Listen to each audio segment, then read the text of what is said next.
What is going on, football fans? Back at it with another New York Giants video, and I think we're all probably still recovering from the Saquon Barkley injury. I know I am. He's my favorite player, but the New York Giants have no time to waste, and we all know that that's now a big hole that the New York Giants need to fill. Of course, Saquon Barkley wasn't really producing that well so far up into the season. The main reason being, at least in my opinion, the offensive line has been abysmal. You started to see him turn the corner yesterday when the offensive line actually performed somewhat better, which is encouraging. Barkley did have 28 yards, I think it was, or 29 yards on 4 carries, averaging 7 yards a tote, which was very encouraging, and the team as a whole averaged 4.2. Lewis, though, didn't really get it done when you look at the final stat line. He had 10 carries for 20 yards. He did have a nice push up the middle on the goal line where you started to see this offensive line hopefully start to take shape. But I think this O-line, of course, like I've said from the start of the year, I don't think it's going to happen right away. You have too many moving parts, too many young players. I think it's going to take probably another 4 or 5 weeks until we see this offensive line really start to take shape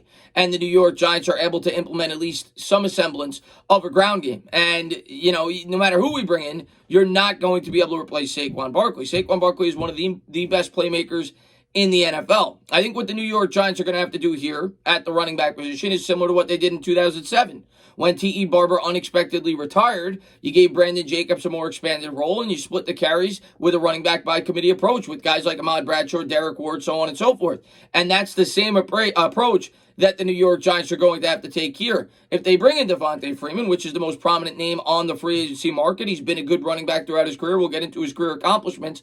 Don't expect him to be a guy that comes in here and gets 20, 25 carries. I expect Gettleman to see an increased role, and I expect Dion Lewis to see an increased role. I think that will be the approach that the New York Giants take. But the New York Giants right now, beggars can't be choosers. You're desperate right now. You're very thin at that running back position. You were planning to build your offense around Saquon Barkley. Well, now you're going to have to adjust on the fly. Guys like Daniel Jones will have to pick up the slack. They're probably going to have to throw more than they initially intended to and become more of a passing team. And hopefully Daniel Jones progresses as a quarterback. That is the biggest question mark by season's end, finding out whether or not Daniel Jones is the future franchise quarterback of this team. And we're going to find out real fast over the course of the season once this offensive line progresses and we get to see, we get to fairly analyze not just Daniel Jones, but this whole offense. But bringing in a guy like Freeman, I think, makes a ton of sense. I think you need that veteran back. Yeah, they can bring in Javon Leak. I wouldn't be against that either. I saw a lot of people talk about that. And there's a couple of other running backs out there. Regardless, the Giants are desperate right now. They need to bring somebody in. Devonta Freeman is still relatively young, but for a running back, he's getting up there in age. He's 28 this year.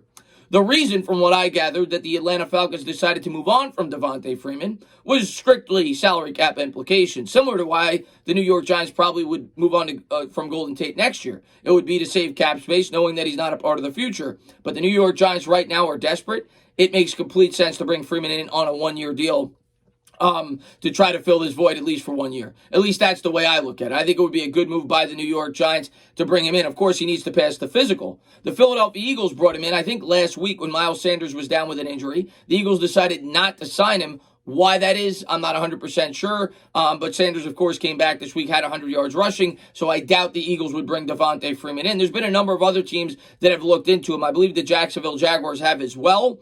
But desperate times call for desperate measures, guys, and I don't even think that this is this desperate. I still think Freeman could be a productive back in a limited role. Like I said, he's a very accomplished back, but you're going back 5 years. 2015, he led the NFL in touchdowns, at the running back position in terms of rushing touchdowns, in which he had 11, and he had 14 combined, which also led the NFL at the running back position, and he made the Pro Bowl. 2016, he doubled that up with another Pro Bowl appearance in which he had another 11 touchdowns. And 2017, he was still productive in 14 starts. He still had almost 1,200 scrimmage yards, and he had 8 combined touchdowns, in which he averaged 4.4 yards a carry.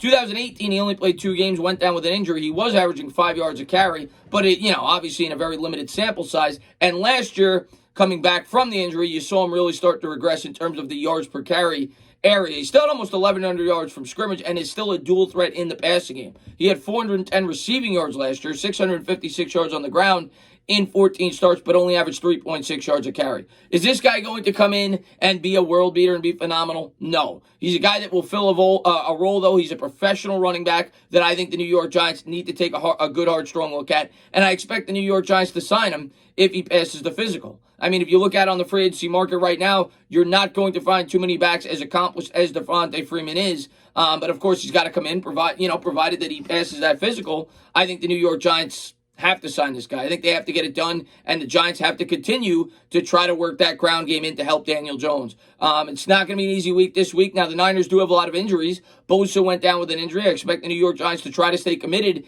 and try to develop that ground game, and hopefully the ground game gets better week in and week out. I think it could, but I think it's going to take another 4 or 5 weeks for this offensive line really to hit their stride. But Freeman, do I think he's going to be a huge difference maker? No. Do I think he's a body on this roster at a position where we desperately need depth at this point in time? Yes. I don't even know if Freeman would be the definitive starter. It could be Lewis, could be Gettleman.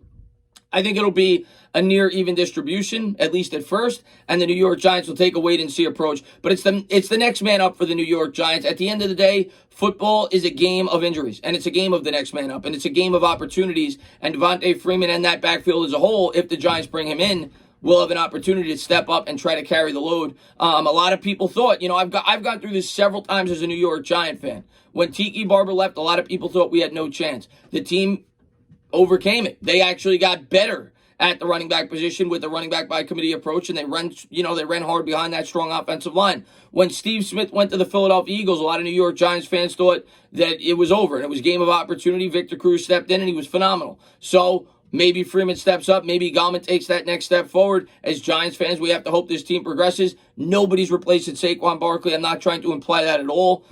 There's only one Saquon Barkley. But unfortunately, he's down with an injury, and the New York Giants got to find some way to push through. I think Freeman would be a good start. As always, guys, if you liked what you watched, please subscribe. Drop a comment. Maybe give me a little thumbs up. Cheers.